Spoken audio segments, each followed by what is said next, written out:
반갑습니다. 안녕하세요. 무슨 날씨에도 이렇게 참여해주셔서 감사합니다. 자, 지금 벌써 7번째 강의네요.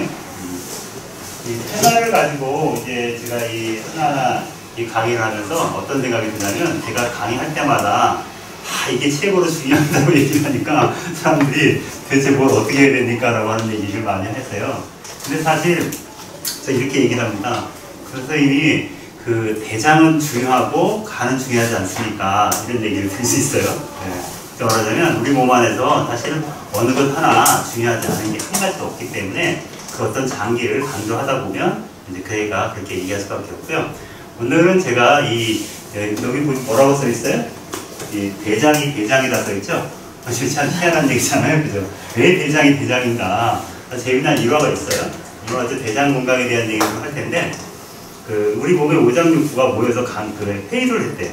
회의를 했는데, 그때마다 자기가 다 잘났다고 써들 거 아니에요.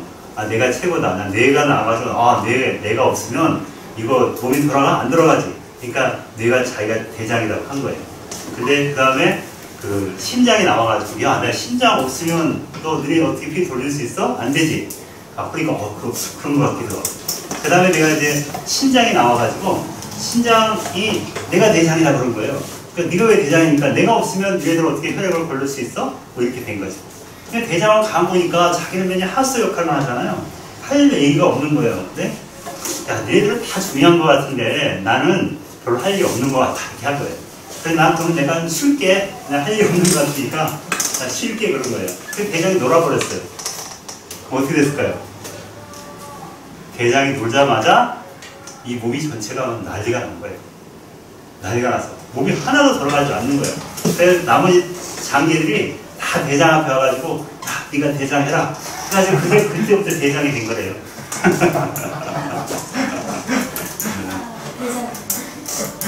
그만큼 대장은 굉장히 중요한데, 대장은 사실 우리 몸의 소화기관의 끝에 있죠. 그래서 일단 소화기관을 우리가 생리학으로 보면 소화기관을 이해하는 데 굉장히 오랜 시간이 걸리는데, 제가 간단하게 소화기관이 왜 필요한지. 그러니까 우리가 매일같이 먹고 있는 음식을 소화기관인 걸 통해서 우리가 혈관을 통해서 세포에게 영양을 공급을 하고 있어요. 그러니까 우리가 소화기관에 대한 얘기를 잠깐 좀 짚어보고 얘기를 전개해야 될 것 같아요. 자, 우리가 음식이라고 하는 것은요, 우리가 매일같이 음식을 먹지만 크게 어떻게 보면요, 탄수화물, 단백질, 지방, 그 다음에 비타민, 무기질, 그 다음에 물, 산소 뭐 이런 걸로 이루어져 있어요, 사실은. 그런데 우리가 영양학에서는 이제 우리가 음식이라고 하지 말고 영양소로 분류를 많이 하죠. 그래서 우리가 여기 있는 탄수화물, 단백질, 지방을 우리가 에너지원, 그러니까 타는 영양소라고 해요. 타는 영양소. 그러니까 말하자면 자동차에 비하면 휘발유에 해당해요. 휘발유에 해당한다고 생각하시고, 휘발유를 연소시키는 것. 연소시켜가지고 뭔가 에너지를 만드는 작용을 하는 것을 우리가 비타민과 무기질이라고 하는 거예요. 그래서 우리가 탄수화물은 우리 몸에 들어가서 이 포도당이라는 형태로 변하는데, 그래서 우리가 단당이라고 해서 이게 탄수화물이 들어가면 포도당, 과당, 갈락토스라고 하는 아주 조그만 당을 쪼개져요. 쪼개져서 우리 몸에 들어가가지고 이거를 에너지원으로 쓰게 되죠. 단백질은 아미노산으로 분리가 되고, 그 다음에 지방은 그리세롤과 지방산으로 분해가 돼야만이 우리가 흡수가 되는 거예요. 그러니까 먹을 때는 이런 형태로 먹지만 소장에서 이걸 다 쪼개져가지고 들어와야 된다는 거예요. 이것이 쪼개지지 않으면 어떻게 될까요? 다 어디 가요? 그냥 화장실로 보내는 거예요. 비싼 거 먹고 다 화장실로 비싸게 보내는 거예요. 그래서 이런 것들이 이렇게 쪼개져야 된다는 겁니다. 이것이 바로 소화와 흡수하는 과정이라고 그렇게 얘기해요. 그렇게 탄수화물이라는 것은 말 우리가 밥이라든가 국수라든가 빵, 설탕 이런 것에서 먹는 것들을 우리가 탄수화물이라고 그러죠. 그래서 제가 당이 하나 있는 것을 우리가 단당류라고 하는데, 대표적인 게 포도당이에요. 포도당은 우리가 이제 포도당은 우리가 특히 뇌 쪽에는 아주 중요한 영양소예요. 뇌는 포도당만을 먹고 살기 때문에 포도당이 뇌에 안 들어가면 뇌는 바로 사망이에요. 그렇기 때문에 우리가 당뇨 환자 같은 경우도 특히 당에 대한 대사가 문제가 있는 게 당뇨잖아요, 그죠? 근데 우리가 당이 이제 세포로 들어가려면 인슐린이라는 게 있어야 되잖아요, 그죠? 근데 뇌는 인슐린이 없어도 바로 들어갈 수 있어요. 그래서 운동만 해도 또 이렇게 이제 세포로 들어가는데 뇌는 그래서 인슐린 너 없어도 뇌로 들어가. 그만큼 포도당은 뇌가 우선적으로 받아들인다는 거예요. 그래서 굉장히 산소하고 포도당을 가지고 살아가는 게 뇌다라는 거예요. 그래서 뇌는 하여튼 산소하고 포도당이 안 들어온 걸 제일 싫어하기 때문에 그래서 우리 몸 안에서 내가 밥을 끊었다. 끊으면 우리 몸은 뇌가 어떤 지령을 내리냐면요. 근육이든 뭐든 다 녹여요. 지방이든 다 녹여가지고 뭐를 만들려고 해요? 포도당을 만들려고 해요. 포도당을 만들어가지고 어떻게 들어가려고 해요? 뇌로 자기가 먹고 살려고 해요. 먹고 살려고 해요. 이해하시겠어요? 나중에는 다 녹여요. 지방도 녹이죠. 근육도. 그래서 그걸 이용하는 게 다이어트예요. 그래서 탄수화물을 끊어서 포도당을 이렇게 멈추게 하니까 우리 몸 안에 있는 이 뇌가 다 분해를 해가지고 어떻게 해요? 포도당을 만들어서 쓰려고 한다는 거예요. 그리고 우리가 당이 두 개에 뭉쳐있는 것을 이당류라고 하고요. 그다음에 여기 우리가 포도당과 포도당이 만나는 걸 뇌가당. 여러분 등산 갔을 때 뭘 가져가는 게 빨리 에너지를 보충할까요? 네? 초코요. 네. 사실 여기서 보면은요, 뇌가 우리 몸 안에서 뇌라든가 우리 몸 안에서 세포 내 미토콘드리아가 에너지를 쓰려면 이 포도당이 굉장히 중요해요. 이 포도당이 없으면 에너지를 못 만들어요. 그래서 가장 빠르게 포도당으로 분해할 수 있는 게 가장 좋은 내 몸의 에너지를 빨리 보충하는 거겠죠? 그럼 뭘까요, 여기서? 네? 이 자당이라는 것은 설탕이에요, 설탕. 유당이라는 것은 우유를 얘기하는 거고요. 그러면 뇌가당은 뭘 얘기할까요? 엿이에요, 엿. 그럼 뭘 먹으면 딱 눈치채셨어요? 뭘 먹으면 좋을까요? 엿 먹어야죠. 네, 엿 먹으라요. 이해하셨어요? 왜냐면 이건 포도당과 과당은 쪼개면 하나는 과당이고 하나는 포도당이잖아요. 그쵸? 근데 얘는 바로 쪼개면 포도당과 포도당을 쓰기 때문에 바로 쓸 수 있는 거예요. 그래서 우리 효소 담글 때 설탕 담그잖아요. 그죠? 설탕을 넣어서 하다 보면 나중에는 그게 분해가 돼가지고 이 포도당 형태로 남아있는 게 굉장히 많아요. 그래서 우리가 많이 먹으면 안 되고 이게 한 잔씩 먹으면 상당히 빠르게 에너지를 보충할 수 있는 방법이기도 해요. 그래서 우리가 3당에서 10당까지를 우리가 몰리고당이라고 해서 이것도 분해가 안 돼요. 3당에서 10당까지 분해가 안 돼서 그냥 먹으면 단맛만 좀 나고 그냥 다 대장으로 내려갑니다. 그래서 우리가 분해해서 쓸 수 있는 것은 2당류까지를 얘기해요. 그 다음에 우리가 단백질 같은 경우는 우리가 고기 같은 거 있죠. 고기라는 거 두부 먹으면 내가 폴리펩타이드, 펩타이드로 분해를 하는 거예요. 그러니까 아미노산이 단단인데 이런 아미노산이 많이 뭉쳐진 게 바로 이 펩타이드 형태라고 하는 거예요. 그래서 이런 아미노 펩타이드가 모여서 이제 단백질이 되는 건데 결국 우리는 단백질을 쪼개서 아미노산으로 이렇게 만들어줘야지 우리 몸에서는 혈수가 할 수 있다는 거예요. 그 다음에 지방. 그 다음에 이 지방은 사람들이 제가 처음에 기름에 대한 얘기를 했을 때 어땠어요? 사실 이 기름이 정말 중요하죠. 세포막을 구성하기도 하고 잘못 먹으면 모든 병의 근원이 그 기름이기도 해요. 현대인의 병들은 저는 기름 때문에 생겼다고 많이 얘기해요. 요리할 때 쓰는 기름부터 먹는 기름까지 제대로 알고 먹는 기름이 별로 없어요. 그래서 정말 좋은 기름만 선택해서 잘 관리한다고 해서 하면 우리는 상당히 건강해질 수 있는 그림이 굉장히 많아요. 그래서 여기 보면 포화지방산은 대표적으로 짜장면 먹고 나서 이렇게 하얗게 끼는 기름들 있죠? 그리고 포화지방산. 그 다음에 식용유 같은 거 여기 보면 이제 우리 상온 상태에서 액체 상태를 유지하고 있는 거 그런 것들을 우리가 불포화지방 그렇게 얘기하는 거예요. 이런 것들이 음식에 다 들어가 있어요. 그 다음에 콜레스테롤, 중성적인 다 지방이죠. 이게 다 음식에 있어요. 콜레스테롤 같은 경우는 식물성이 있을까요? 없을까요? 식물에는 없어요. 동물에만 콜레스테롤이 있어요. 그래서 사람이 이 콜레스테롤은 우리 몸 안에서 없으면 안 돼요. 왜냐하면 비타민 D3를 합성하는 요소이기 때문에 콜레스테롤은 굉장히 중요하게 돼요. 그 다음에 우리가 스테로이드, 호르몬 같은 걸도 다 콜레스테롤 만들어요. 그래서 콜레스테롤이 너무 떨어져도 우리 몸은 되게 정상을 유지할 수가 없어요. 그래서 콜레스테롤은 항상 범위가 있어요. 범위, 어디에서 어디까지 이렇게 연구하죠. 그래서 중성지방, 한국 사람들 중성지방 굉장히 많이 오염되어 있죠. 그죠? 중성지방은 뭐 때문에 오염될까요? 에너지가 넘칠 때 중성지방을 저장하는 형태를 가져요. 그러니까 내가 너무 많이 탄수화물을 너무 많이 먹는다거나 약간 단당류 이런 걸 많이 먹으면 에너지원이 된다는 거예요. 그래서 이런 것들을 먹으면 식도, 위장, 간장, 췌장에서 쭉 우리가 여기서부터 여기까지 소화기관이라고 하는 거예요. 그러면 우리가 입을 딱 벌리고 항문을 딱 벌리면 어떻게 될까요? 이게 바뀔까요? 아닐까요? 네? 입을 딱 벌리고 항문을 딱 벌리면 이게 바뀌어요? 아니에요? 네? 텅 비었으니까. 그래서 원래는 소화기관은 우리 내부에 있지만 밖이라고 그래요. 밖이라고. 그래서 실질적으로 소화기관에서 음식을 흡수해가지고 들어가면서부터 그때 우리가 내부라고 얘기를 하는 거예요. 근데 이렇게 하나로 딱 연결하면 이렇게 돼 있어요.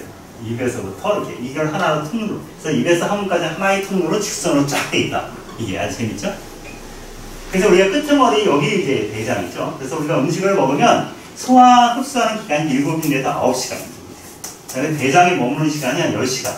그래서 변으로 배출되는 시간이 24 내지 72시간. 굉장히 오랫동안 있다가 머물겠죠. 약 10m의 통로를 총체해서 소화관이라고 한다라고 하는 거예요. 그래서 우리 몸 안에서 이 소화관이 건강하지 않고 건강은 절대 있을 수 없어요. 소화기. 그렇지, 그렇겠죠? 왜냐하면 세포는 영양을 먹고 사는데 영양의 최초의 상태가 어디예요?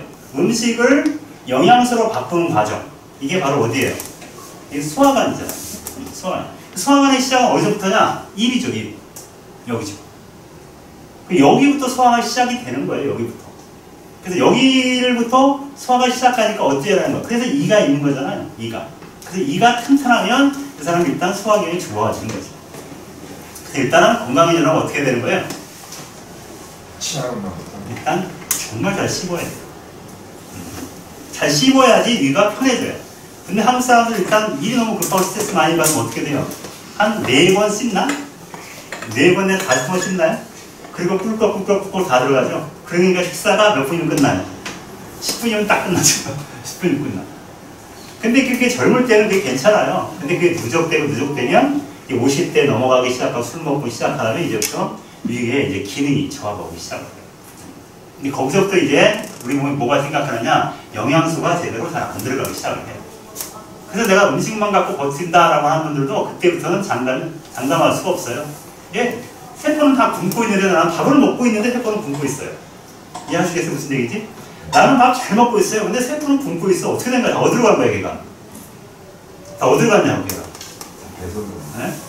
저 화장실에서 비싼 똥 넣는 거죠, 뭐. 네, 비싼 똥. 그래서 입에서부터 아밀라제, 뮤신, 리파이제, 이런 여러 가지 이게 그 소화를 필요한 효소들이 이제 나오기 시작해요. 특히 이제 이 녹말 같은 거 분해를 시작해요. 근데 단백질은 여기서부터 분해가 안 되고 단백질은 이로 쪼개야 돼요. 그러니까 이 단백질이 아주 골치 아파요.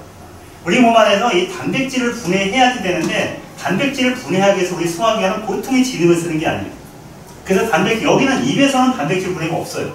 그렇기 때문에 입에서 오직 단백질을 분해하기 위해서는 씹는 방법밖에 없어요. 그래서 잘게 씹어야 돼요. 그러니까 그냥 내가 잘게 씹을 자신이 없다라면 어떻게 돼요? 칼질을 많이 한 고기를 드시는 게 낫겠죠? 부드러운 고기를 많이 드시는 게 좋아요.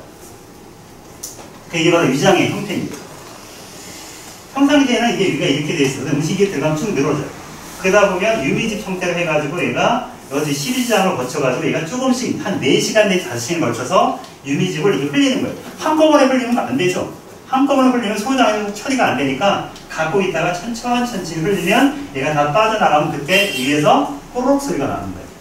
아, 그럼 그때 밥이 비었다. 밥통이 비었다는 얘기구나. 그래가지고 이제 밥을 드시는 거예요. 근데 어떤 사람들은 이게 내려가지 않고 항상 그득한 사람이 있죠. 위하수 있는 사람들은 그득해요. 그러니까 뭔가 차있으니까 배고픈지를 몰라요. 배는 안 고프니까 안 먹어. 안 먹으니까 영양 상태는 세포는 굶고 있죠.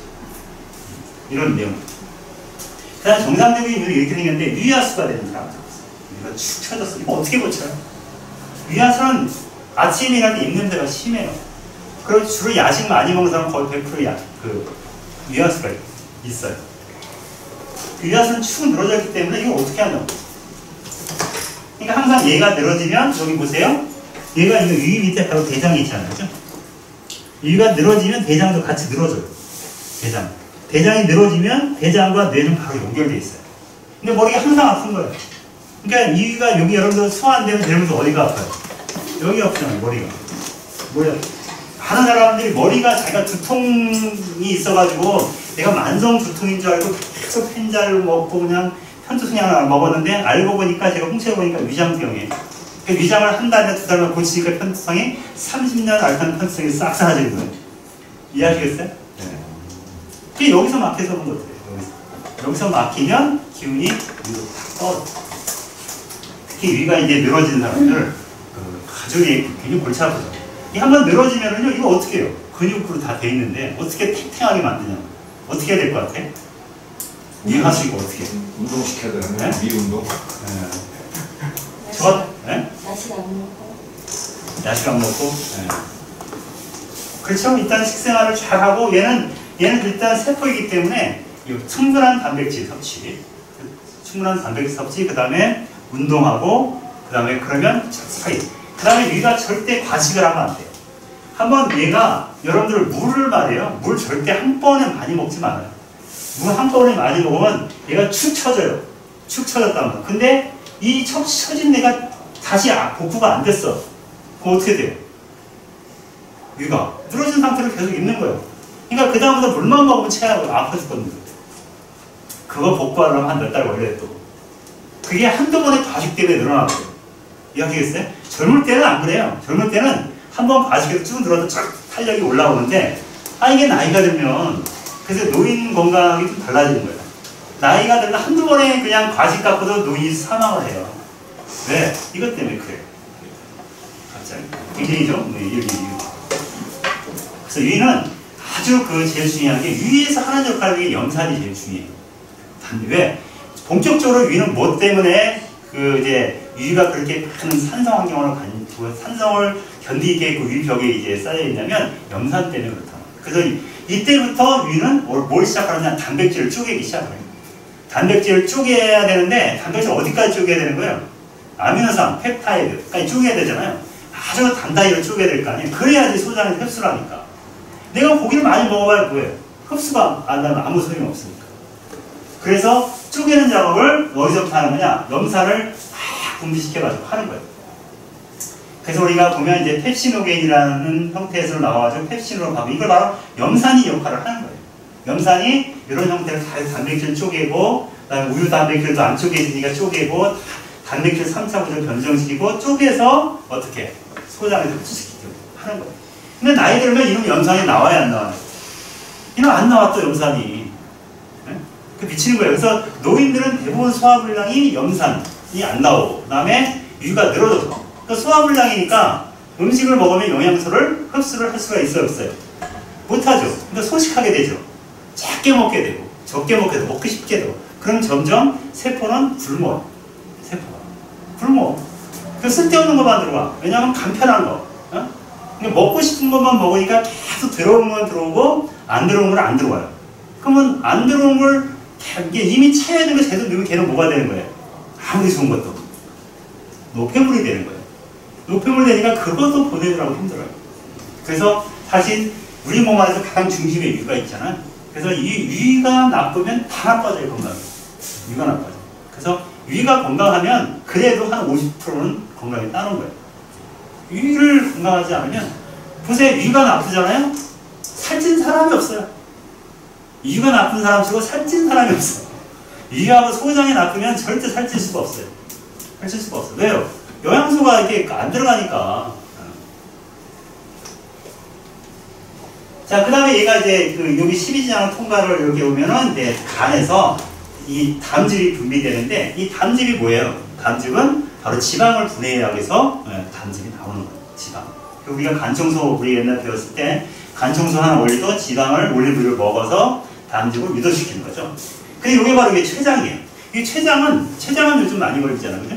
췌장은 얘가 위에 가려져 있어요. 위장에. 여기 보시면 여기 췌장이에요. 여기 보이죠? 여기 위장이 있고 여기 비장인데 이 뒤에 이렇게 되는 게 바로 췌장이에요. 그러니까 위에 뒤편에 있어가지고 얘가 통증이 앞으로 나타나는 게 아니라 등짝이 아파요. 이미 등짝이 아파가지고 이상하고 소화도 안 되고 그러면 췌장. 그 말기에 대야성의 췌장이 발견되니까 그래서 살리기가 어려운 거예요. 그래서 췌장은 앞에 나타나는 게 뒤다. 그리고 갑자기 당뇨가 없다가 갑자기 당뇨 수치가 높아졌다. 당 수치가. 그래도 췌장에 대한 이상이에요. 췌장은 또 굉장히 많은 소화 효소를 분비하고 있기 때문에 갑자기 위는 이상이 없는데 또 소화가 잘 안 되는 것 같다. 그래도 췌장의 이상을 볼 수 있다는 거죠. 그래서 여기 보면 여기 12지장하고 여기 췌장하고 그 다음에 여기 담집이 세 군데 같이 연결되어 있죠. 그래서 췌장암이 있으면 담도암도 오고 담도암이 있으면 췌장암도 오고 그래요. 그래서 원래 참 예민하게 근데 12지장암 들어봤어요? 못 들어봤죠. 소장암 들어봤어요? 못 들어봤죠. 왜 그럴까요? 신기하게 우리 몸 안에서 알카리도가 높은 곳은 암이 없다는 거예요. 알카리도가. 거꾸로 얘기하면 산성화되면 그곳에 암이 생긴다는 거예요. 산성화되면. 여기는 왜냐하면 위에는 지금 극산성 환경이죠. 위는 암 많아져요. 많죠. 네. 심장은 어때요? 심장은 칼슘이 굉장히 많아요. 칼슘. 왜? 심장은 박동할 때 칼슘이 없으면 박동이 잘 안 돼요. 서버려요. 그러니까 심장은 상당히 그 알카리적인 환경을 갖고 있어요. 그 다음에 여기 12장 쭉 가면서 얘는 이제 왜냐면 산성 환경 와가지고 중탄산 나트륨이라는 췌장에서 뭐야 알카리얼을 만들어버려요. 얘를 알카리얼을 만들지 않으면 소장에서는 유사를 그대로 받아들여야 되죠. 유사를 그대로 받아들이는 거 어때요? 소장에다 타버리잖아요. 그러니까 이 12지장에서는 필사적으로 뭘 해야 돼요? 필사적으로 중성 환경을 만들어줘야 돼요. 그러니까 얘는 알카리 환경이 될 수밖에 없어요. 그래서 12지장이 만약에 알카리 환경이 아니고 산성이 바뀌기 시작한다. 그게 12지장 궤양이에요. 궤양이 시작하는 거예요. 염산이 막 나오기 시작한다. 그렇게 시작하는 거예요. 그래서 우리가 이 산성화에 대한 것들을 아주 면밀하게 바라보고 몸이 산성화가 돼 있으면 이 사람이 암이 올 수 있는 환경이 높다라고 얘기를 하는 거예요. 그래서 우리가 지난주에도 한번 테스트를 한번 해봤죠? 그 간단히 할 수 있잖아요. 혀에다가 그 폐하 테스트를 넣어가지고 내가 산성도를 테스트할 수 있었어요. 그죠? 내가 산성화 돼 있으면 빨리 내가 알카리도로 바꿔주는 거야. 그게 이제 중요한 거죠. 자, 그 다음에 이제 우리가 이건 뭐냐면요. 이 소장에 대한 얘기를 좀 하려고 하는데 이게 좀 소장의 벽이에요. 소장의 벽인데 우리가 몇 년 전부터 그 의학계라든가 이 리키것이라는 얘기가 막 떠올랐어요. 리키것이 뭐냐? 새는장이라는 거죠. 새는장. 새의 장이 된다니 무슨 말이냐? 이게 소장의 벽인데 보통 사람이 이게 촘촘하죠. 촘촘해요. 촘촘한데 특히 이제 애들이 자폐아들을 보니까 자폐아라든가 뭔가 아토피라든가 그런 아이들 보니까 이 대장에 소장에 있는 이 육모가 다 어떻게 생겼냐면 이렇게 다 세다라는 거예요. 틀리죠 좀? 바로 됐다니. 안 보이죠? 네. 이게 세고 있다는 거예요. 이게. 근데 세계가 얘가 뭐냐면은 얘가 아미노산 형태만 들어와야 되는데 단백질이 막 소화가 안 된 단백질이 막 들어오는 거예요. 우리 몸 안에. 이해하셨어요? 소화가 안 된 단백질이 소장을 통과해가지고 혈관을 들어가지고 어디로 갈 거야? 간으로 갈 거 아니에요. 근데 간에서는 이걸 가지고 뭔가 단백질도 합성하고 여러 가지 써야 되는데 쓸 수 없는 놈이 자꾸 들어오는 거예요. 나는 이거 쓸 수 없어. 그러면 처리를 해야 될 거 아니에요, 간이. 처리를 해야 되는데 그러면 이제 어디로 보내야 되는데 보낼 데가 없어. 그냥 난 몰라 그래가지고 혈관으로 보내버려.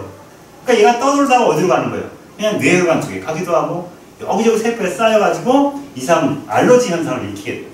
그래서 그런 것들이 이제 이게 전체적인 원인이라고는 할 수는 없지만 전반적으로 이 리키것은 실질적으로 많은 난치병의 원인이라는 얘기를 합니다. 리키것이가 장음수 증후군이라고 해요. 그럼 얘가 도대체 왜 오느냐 이거예요. 어린아이가 태어나서 얘가 그 형성이 되려면요, 그 엄마 바로는 이제 얘들은 장이 이렇게 형성이 안 돼요. 근데 그래서 엄마가 갖고 있는 장내 환경, 균총이 아이에게 그대로 전달이 돼요. 아이에게. 그 24시간 안에 그냥 엄마의 장내 환경의 총이 아이에게 그대로 전달이 된다는 거죠. 그러니까 엄마가 만약에 유해균이 많아요. 장내 환경이 나빠. 그러면 애들한테 그대로 전달이 돼요. 그럼 그 장내 환경이 원래 대장에는 장내균이 많고 소장에는 없어요. 근데 소장까지 그 균이 물고 들어와요. 소장까지 밀고 들어와가지고 이 장의 이 육물을 형성하는 거를 다 제대로 형성을 못하게 만들어버려요. 그러니까 왜 그럴까요? 어릴 때 엄마들이 특히 이제 애들이 중이염 걸린 애들이 자폐가 많다는 얘기가 많이 나오는데 왜 그러냐 보니까 어릴 때 애들이 감기 걸려. 그래서 감기를 치료를 잘해야 돼요. 그래서 감기에서 백혈병까지는 책도 있는데 감기를 잘못 처리해서 애들이 백혈병이 온다는 거예요. 왜 그러냐? 얘를 항생제를 먹이고 간격을 너무 먹이니까 여기는 장내 균층이 다 죽은 거예요. 장내 균층이 죽어가지고 여기서 막 새는 장이 생기니까 거기서 이제 들어와서는 안 되는 여러 가지 물질이 생기기 시작하는 거예요. 그래서 이 장내 환경을 그럼 어떻게 바꿀 것이냐? 이 장 리키 것은 어떻게 바꿀 것이냐? 그리고 특히 이거 나오면서 우리 밀가루 있잖아요. 밀가루에 들어간 쫀득쫀득한 게 맛있잖아요. 그죠? 그럼 우리가 밀가루에 들어가는 단백질이 글루텐이라고 해요. 글루텐인데 쫄깃쫄깃한 게 이 리키거지 있는 상황에 쫄깃한 거 먹었다면 쥐약이에요. 그것 때문에 밀가루 음식을 많이 먹은 사람들이 병이 다 있어요.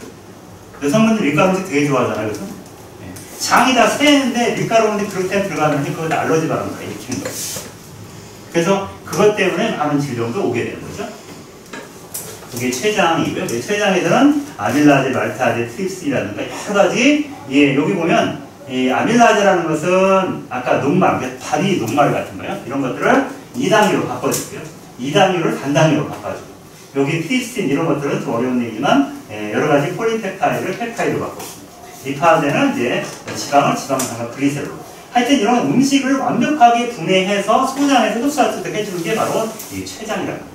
그래서 우리가 이런 소장은 이런 육모 덩어리입니다. 근데 이것이 제대로 이게 잘 형성이 안 되면 음식을 영양소를 흡수하기가 이게 어렵다는 거예요. 그래서 소장은 하여튼 이렇게 분절 운동과 연동 운동을 통해서 음식을 계속해서 밀어내고 있어요. 이렇게. 그래서 소장 내에서 여러 가지 이런 효소들이 되게 많이 나오고 있는 모습들입니다. 자, 그럼 소장을 거쳐서 마지막에 가는 게 바로 대장이에요. 그쵸? 대장. 자, 그런 게 아까 대장이라고 그러는데 왜 대장일까 한번 봐야 될 거예요. 하여튼 대장의 기능은 생리학적으로 보면 음식물 찌꺼기를 저장하는 곳이에요. 그죠? 하수구 맨 끝이죠? 그래서 여기서는 근데 일반적으로 비타민 K라든가 이런 것들을 흡수해요. 여기서 뭘 흡수한다고요? 물을 흡수하고 여기 있는 비타민 K, 비타민 B2, 5, 9, 세로 이 비타민 B군은 흡수를 해요. 여기서. 이게 중요한 걸 흡수를 하고 있죠? 그 다음에 여기서 변을 원래 소장에서 이 대장으로 들어갈 때는요. 이렇게 분변 형태를 만들지 못해요. 그냥 물처럼 이렇게 흘러가요. 물처럼 흘러가는데 그 물처럼 흘러가는 게 그냥 그러면 설사죠. 근데 설사가 나오는 이유는 대장에서 내가 물을 흡수 못했기 때문에 그 설사물이 그대로 나와버리는 거예요. 그래서 이 분변 형태를 만드는 것이 이제 대장이니까 그러니까 여기까지는 대부분 다 물이 차 있겠죠. 근데 여기서부터 회행결정이 굉장히 중요한데 회행결정을 통과하면서 물을 다 흡수하는 거예요. 물을 흡수하고 그래서 변이 만들어져가지고 이게 나오는데 사람들이 대장암이 제일 어디서 많이 걸려요? 여기서 많이 걸리죠. 여기서. 왜 그럴까요? 왜? 대장이 변이 항상 여기 차 있잖아. 그쵸? 그러니까 내가 변비가 있는 사람들은 여기에 3일씩 4일씩 변을 갖고 있어요. 변비. 그러면 여기서 내가 만약에 이 변이 썩으면서 단백질이 썩는다고 생각을 해봐요. 단백질. 그 고기를 여기다 놓고 3, 4일 놔뒀다 생각 여기 강의할 수 있을까요, 여러분들? 네? 고기 먹고 여러분 밥 먹는 사람들 한번 냄새 맡아봤죠? 네. 냄새가. 어때요? 굉장히 독하죠? 그래서 방구에는 벌써 68가지의 그 발암 물질이 있다는 거예요. 단백질이 부패돼서 나오는 물질들이. 그게 다 이 대장에서 이루어진 일이에요. 그러니까 매일같이 쾌변을 보지 않으면 사실은 이 사람이 갖고 있는 독소는 다 그대로 몸에서 재흡수하거든요. 생각하는 거예요. 몸에서 그 발암 물질을 내가 외부에서 아는 게 아니고 내 안에 먹을 음식이 부패되면서 나오는 메탄가스라는 이런 것들이 그대로 다 어디로 가요? 다 간에서 다 그 쳐내려고 힘이 되게 빠진 거죠. 그래서 모든 질병의 85%가 장으로부터 다 그 얘기를 하고 있는 거예요. 이분이 미국에서 아주 홍채학의 그 권위자신데 이런 책이 있어요. 더러운 장이 병을 만든 것. 지금까지 30만 명 환자를 봤는데 장을 안 고치니까 질병이 고쳐지지 않다. 이런 얘기로 많이 합니다. 그래서 우리가 일반적으로 장이라고 하면 위장, 소장, 대장을 얘기하는데 일반적으로는 소장과 대장을 얘기해요. 그래서 오늘은 주로 이제 이 대장의 얘기를 많이 할 겁니다. 자, 그러면 일반적으로 이 대장이 왜 이렇게 중요하느냐? 대장과 간이 연결되기 때문에 그래요. 이 대장에서는요, 이 아까 수분하고 이 그런 걸 흡수를 해가지고 다 어디로 가냐면 간으로 가기 때문에 그래서 간이 우리 몸 안에서는 화학공장이잖아요. 화학공장이니까 얘에서 굉장히 많은 그 영양소를 합성도 해야 되고 그리고 그 다음에 그 얘를 세포가 필요한 영양분을 갖다가 또 독소 같은 걸 처리하기도 하고 영양분을 합성해서 보내기도 하는 거예요. 근데 얘가 화학공장이 제대로 일을 하려고 그러는데 얘가 자꾸 엉뚱한 걸 보내면 어떻게 돼? 대장이 엉뚱한 걸 계속 보내는 거예요. 그럼 얘가 일을 할 수가 없는 거죠. 이걸 처리하기가 바쁜 거니까. 그러니까 얘가 간이 병이 오게 돼요. 간이 병이 오게 되면 혈액이 병이 오죠. 혈액이 병이 되면 세포가 병드는 거죠. 아주 간단한 원리죠. 이거 아시겠어요? 간의 원료가 뭐예요? 대장인 거예요. 그러니까. 대장이 썩으면 간은 병들고, 간이 병들면 혈액이 병들고, 혈액이 병들면 세포는 죽어요. 이해하시겠어요? 근데 대장을 내가 관리하지 않은 상태에서 건강은 있다 없다? 없다 이죠. 없다. 그러면 그걸 어떻게 확인하느냐? 매일같이 내 변을 보고 확인했죠. 그래서 옛날에 어이들이 이제 임금님 변 보고 맛도 보고 막 그랬잖아요. 네. 그런 게 다 이유가 있었던 거죠. 이 건강한 장은 이렇게 맑고 깨끗한데 이게 막 병든 장은 이렇게 돼 있죠. 근데 이게 독소가 이렇게 올라가요. 그래서 이 장에서 이게 올라가는 독소를 간에 처리하느라고 이 간에서는 이게 제대로 일을 못 한다는 거죠. 오래되면 대장이 막 이렇게 늘어져요. 늘어지고요. 근데 요즘 그 대장 관리를 엉망으로 하니까 섬유질을 안 먹고 유산균 안 먹고 막 뭐 보지도 안 먹고 그다음에 뭐 인스턴트 먹고 하다 보니까 30대에도 대장암 환자가 어마어마하게 이게 대장암이에요. 그리고 또 우리 몸 안에서요. 이 면역이 장관 면역이라고 해서 면역의 70% 60%가 여기에 포진되어 있어요. 파이넬폰이라고 해요. 소장과 대장이 만나는 그곳에 면역의 70%가 포진되어 있어요. 근데 왜 여기 포진되어 있느냐? 그만큼 중요하기 때문에 그래요. 중요하기 때문에. 근데 나의 대장이 썩어 있다, 여기 문제가 있다 그러면 면역이 다 이쪽으로 집중을 해요. 딴 데 암이 생기는 거 관여를 안 해. 관여를 안 해. 근데 여기가 맑고 깨끗하면 딴 데 가서 막 일을 할 수 있겠죠. 느껴볼까?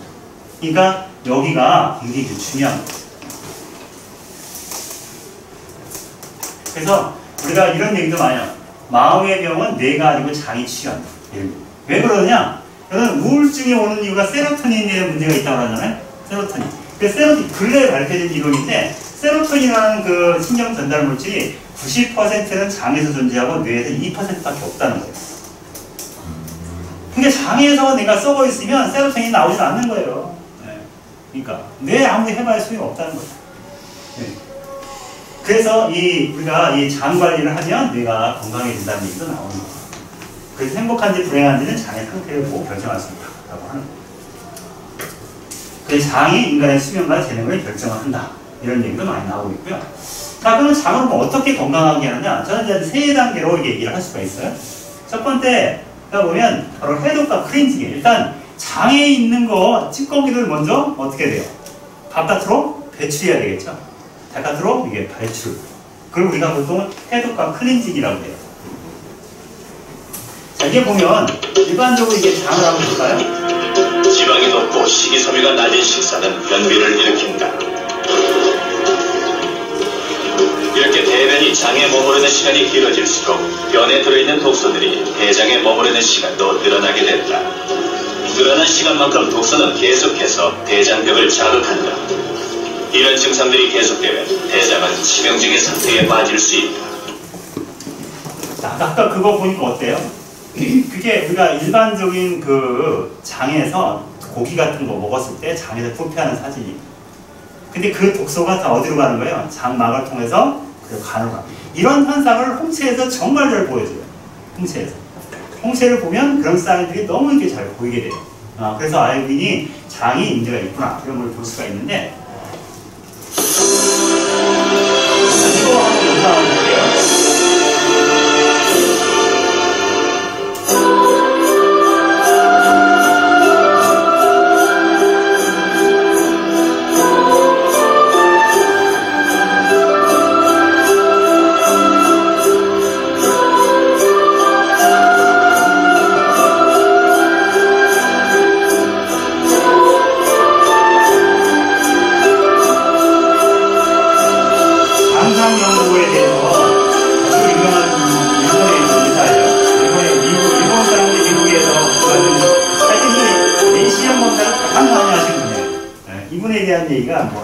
私もこの6ヶ月間ぐらい、人間の腸にね、人にあげまして、ビデオを撮ってきましたんで、ちょっと 6分ぐらいですから、ちょっとそれ流してください。すぐ終わります。はい、これがね、正常な腸でございますよ。前にもお見せしましたけどね、これが非常にこう血管だとか中でこう非常にね綺麗でございますね。こういう人というのは病気にならない。だから皆さんも例えば私がこう検査したらね、こういう感じなんです。それからこれもベジタリアンのもう肉だとかなんか食べない人ですけど、ちょっと水の飲み方が食べないとこうして少しこうペタッとこうくっつくような便がありますけどね、これも正常な人なんですよ。それで結局動物食が今度はね多くなってきますとね、腸がね、これ魚ということはそうですけど、高タンパク質になってくるとね、腸がキャーッとこう締まってくるね。だから過敏性大腸炎などなんとかっていう先生もいるんですけども、なんちゅうことないんだよ。これ食べ物がね結局そういう高タンパク質だからダメなんですよ。だからちゃんとこう穀物だとかなんか食べさせてねやるとやるくなるんですけどね、これは非常に初期のそういう形質ができてる人なんですが、やっぱりね肉だとかチーズだとかっていうのは、これ人なんかもチーズカテージチーズってねものをちょっと野菜をフルーツにかけてこう食べてるような人、もう腸がものすごく敏感でね、もうトイレにね大体朝3回ぐらい行ったりね、また今度はここが形質がありますよね。またこう会社に行くとまた3回ぐらいなんとかトイレに行くとかね。でこれはもうものすごくさっき私お見せしたようにこの形質がボロボロあるんで、これね、でもこう輪状筋って腸にあるこう丸い筋肉がなんかキューッとしてるもんだからね、なかなかトイレなんかもスムーズでなくて、この膝と膝との間にこう便が残るようになってる。それも宿便なんて言うんですよ。そういうものがたまりやすくなるんですよ。だから腸がねやっぱりきれいにならない。これがね汚い腸の一つですけども、この人はね乳がんがあった人ですよ。中を見るとねなるほどと思うんですよ。4ヶ月ぐらいね乳酸菌生成物やってるところきれいなんでね、この次の人も肺がんがあった人ですけどね、やっぱりこうしてね腸がすごく汚い。そうするとねこういうとこからいろんな毒素なんかを吸収してね、もう肝臓まで取り取ったんですね。解毒素なんかするね、こんなにべっとりとついてたらどうなりますかね。それでこれを2ヶ月間ね筒を飲ませてお水なんかもやって、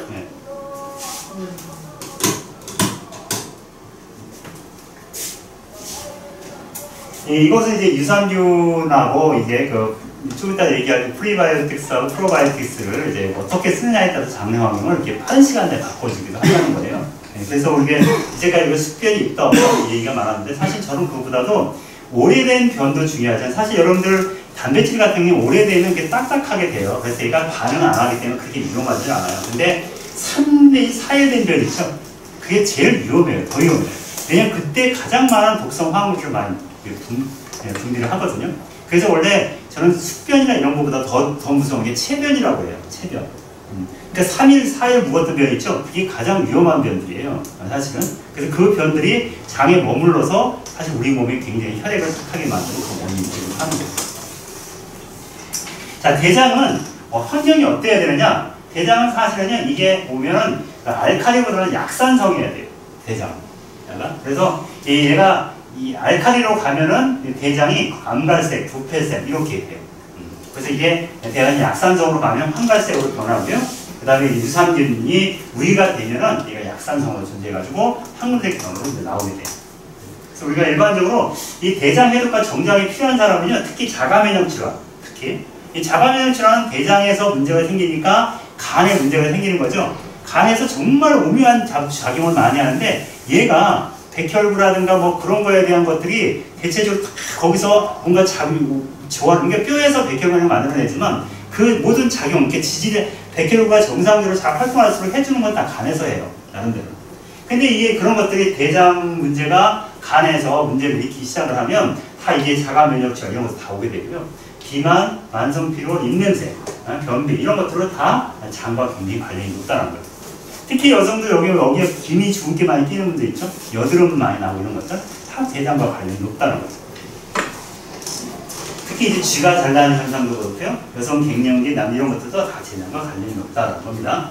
자, 홍채를 보면 여기에 보면 이제 여기에 홍채에서는 대장 사인입니다. 여기가. 근데 요 주변이 까맣죠? 네? 이게 바로 이제 대장 정맥에 오염돼 있을 때 나오는 사인입니다. 대장 정맥. 그래서 홍채, 저는 이제 홍채를 보면서 이분이 변비가 있겠다, 아니면 오랫동안 어떤 장에 어떤 문제가 있다, 이런 거를 어떻게 보면 여기서 이제 많이 보게 됩니다. 요즘은 이제 이들은 아토피 환자인데 피부에서 독소가 안 나가니까 여기서 까맣게 나타나는 현상으로 보여지고 있는 거예요. 독소가 이게 이제 대장의 정상적인 형상인데 오래되면 대장의 형상이 막 이렇게 변해요.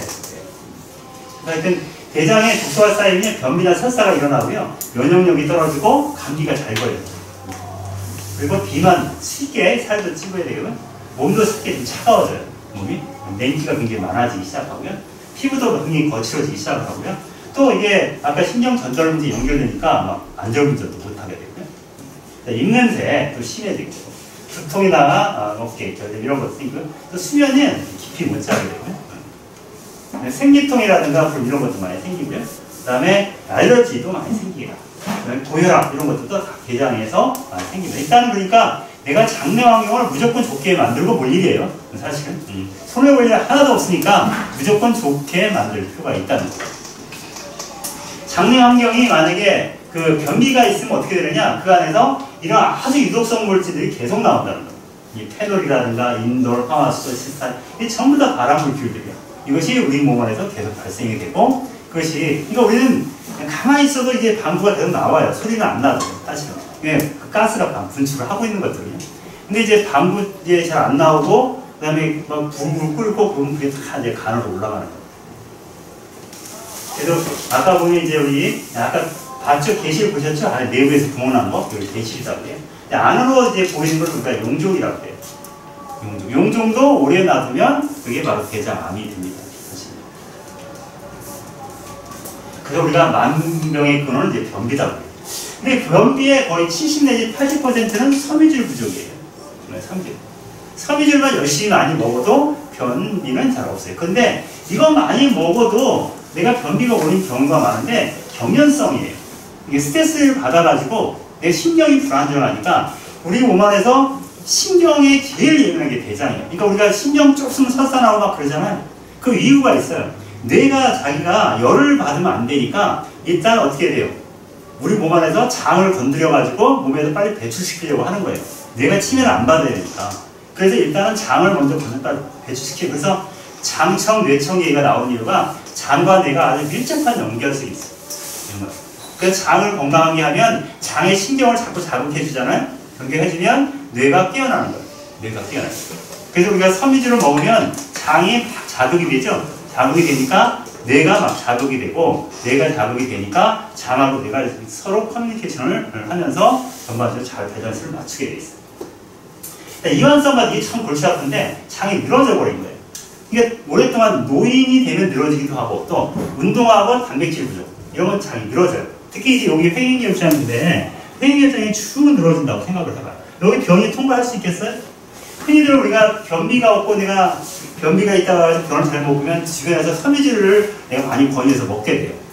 특히 이제 그 중에 대표적인 게 차전자피인데, 차전자피를 먹으면 걔가 물을 한 17배 정도 이게 흡수해가지고 17배 정도는 팽창을 해요. 차전자피가. 팽창하니까 이제 변량을 늘린다는 거예요. 섬유질은 흡수가 안 되는 거니까. 흡수 변량이 늘려가지고 여기를 통과해 가는데 이게 물이 부족해요. 그러니까 얘가 장이 축 늘어졌는데 그럼 여기 가다가 턱 걸려요. 어떻게 될까요? 장이 딱 걸렸어. 그럼 내려가지도 않고 빼지도 않고, 이거 보통 있는 거 아니에요. 그래서 노인들이 섬유질 잘못 먹다가 걸려가지고 이러지도 못하고 저러지도 못하고 그런 고생하는 경우가 굉장히 많아요. 그래서 노인들은 섬유질을 먹을 때 처음부터 절대 많이 먹으면 안 돼요. 조금씩 먹어보면서 적응시켜 가야 됩니다. 그래서 얘가 여기를 이제 이걸 이제 고치려면요, 항상 단백질 섭취를 해가면서 거꾸리 있죠? 거꾸리 운동하는 거, 물고 나면서 하는 거, 이런 것들을 많이 해가지고 장이 늘어지는 거를 항상 이렇게 잡아줘요. 그 운동을 계속 뛰면은 이게 출렁출렁 하니까 장이 운동이 되죠, 그죠? 네, 그래서 운동을 해야 돼요. 그래서 항상 앉아서 일하는 사람들한테도 많이 나타나요. 누워있거나 앉아. 그래서 노인들이 오랫동안 침상에 누워있거나 그럴 때 이제 장이 다 늘어집니다. 그러니까 결국에는 음식을 내가 소화를 안 되니까 결국은 어떻게 돼요? 네? 경장 영양을 해서 호수를 꽂거나 그렇게 해서 영양소를 섭취하시다가 몇 개월 만에 다시 이제 돌아가시는 경우가 많죠. 그게 바로 이제 사람의 몸이에요. 그 다음에 이제 직장 방사인데, 우리가 이제 그 학문 뒤에 직장이 있잖아요. 이제 직장이 뭔가 이제 그 변이 차면은 이게 그 반사가 일어나야 돼요. 그게 신경 뇌하고. 그래서 빨리 내보내야 되는데 신경이 뇌하고 이렇게 커뮤니케이션이 잘 안 돼요. 그러니까 얘가 둔하니까 병이 찾는데도 이게 내보낼 생각을 안 하는 거예요. 그래서 이런 경우도 있고. 그 다음에 5번째가 제일 많은 경우인데, 바로 유해균과 유해균의 롤머의 엄벨라스, 장내 환경이 깨져 있는 경우가 많다는 거죠.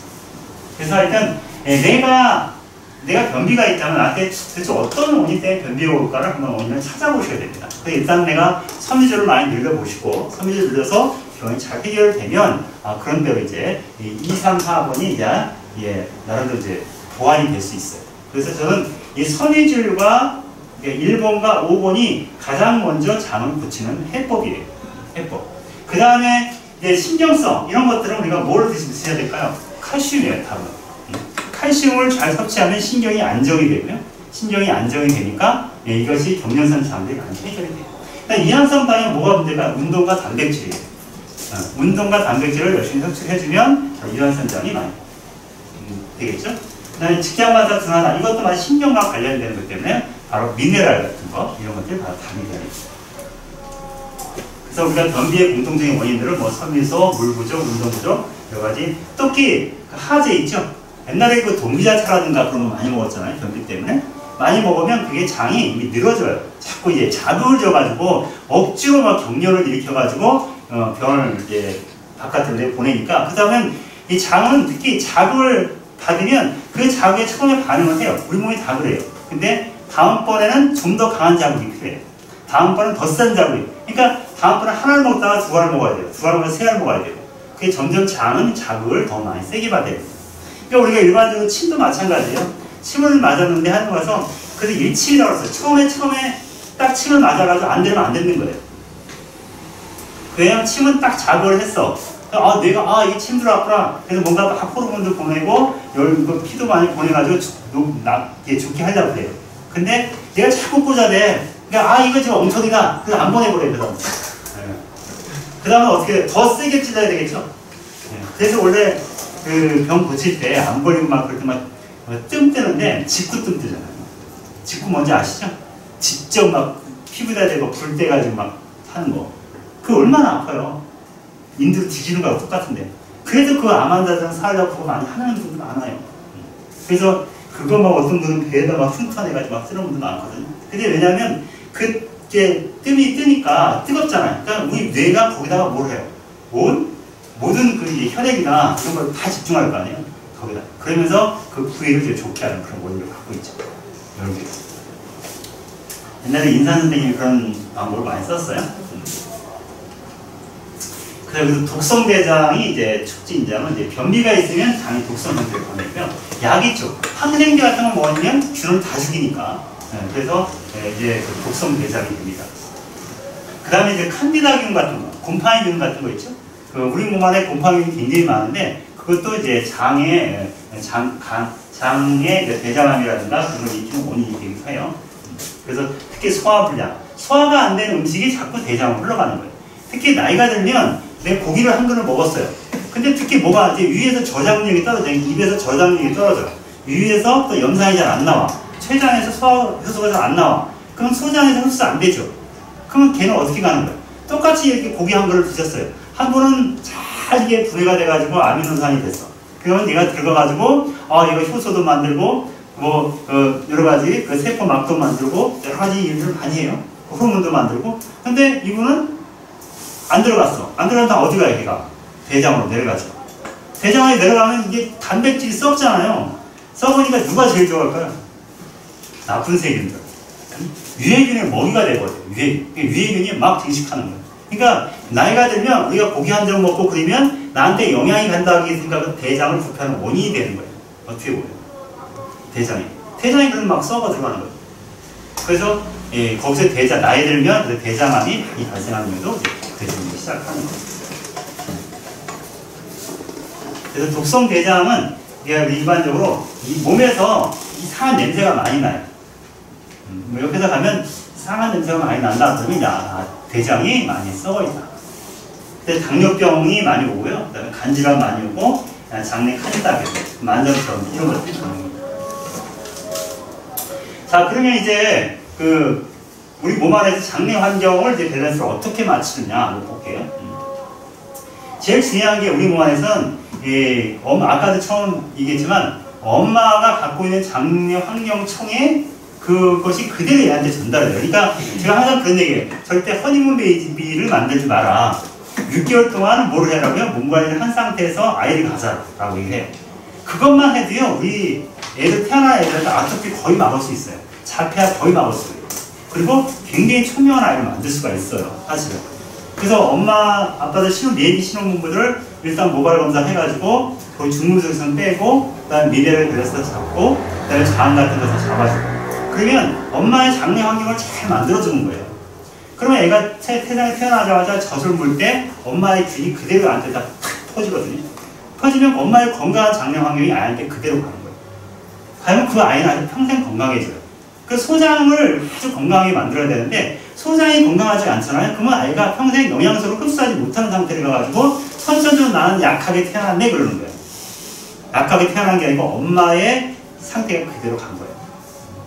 상태가. 그러니까 사실은 이걸 정말 전 국민들한테 직접 많이 알려야 돼요. 아이 갖기 전에 만들어야 돼요.